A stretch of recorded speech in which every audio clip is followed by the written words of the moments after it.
अस्सलाम वालेकुम मेरे दोस्तों, भाइयों, बहनों और बुज़ुर्गों। आपकी खिदमत में लेके आया हूँ एक मज़ेदार सी रेसिपी। आज जो रेसिपी हम बनाने जा रहे हैं उसका नाम है एगलेस कैरेट केक। आप अपने घर में भी बना सकते हैं और आप अपने बच्चों को लंच के लिए भी दे सकते हैं, अपने बच्चों को खाने के बाद भी दे सकते हैं। माशाल्लाह से बहुत ही उम्दा और बढ़िया केक।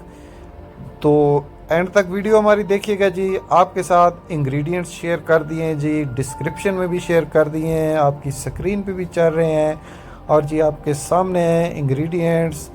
तो ये इंग्रेडिएंट्स आपने जी जो क्वांटिटी है उसी क्वांटिटी में लेने हैं। तो जी सबसे पहले हमने दूध के अंदर चीनी को अच्छे से विस्क कर लेना है। इस दूध के साथ हमने थोड़ा सा ऑयल ऐड कर देना है। तो ये हमारे पास एक जो मिल्क रेडी हो जाएगा कैरेट्स के लिए। तो ये हमने जो फ्लोर है उसमें मज़ीद बेकिंग पाउडर और जो बेकिंग सोडा है वो ऐड कर देना है। जो क्वांटिटी है जी वो आपके सामने मैंने ऐड की हुई है जी ऑलरेडी। तो जी ये क्वांटिटी का ख्याल लाजमी रखिएगा। तो जी हमने जो मिक्सचर बनाया हमारा उसमें हमने कैरेट्स ऐड कर दिए हैं। तो मज़ेदार कैरेट्स का मिक्सचर बनाना है, बहुत अच्छे से इसको जो है ना मिक्सअप करना है।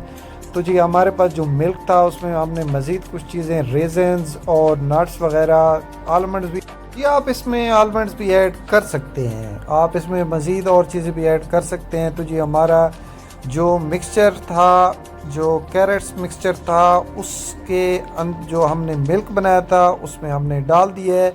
अब इसको मिक्सअप कर लेना है बहुत अच्छे से। इसके बाद जो पार्चमेंट पेपर है, जो ये बैटर बनेगा उसके ऊपर हमने डाल दिया है जी। तो जी ये जो बैटर है इसको हमने माइक्रोवेव ओवन में रखना है तकरीबन 30 to 45 मिनट्स के लिए। इसके बाद जो हमारे पास एक बेहतरीन और उम्दा किस्म का carrot cake, eggless carrot cake बन जाएगा जी। तो जी माशाल्लाह, दुआओं में याद रखिएगा। ये थी आज की रेसिपी। अपना बहुत सारा ख्याल रखिएगा। अल्लाह हाफिज़, फ़ी अमानिल्लाह।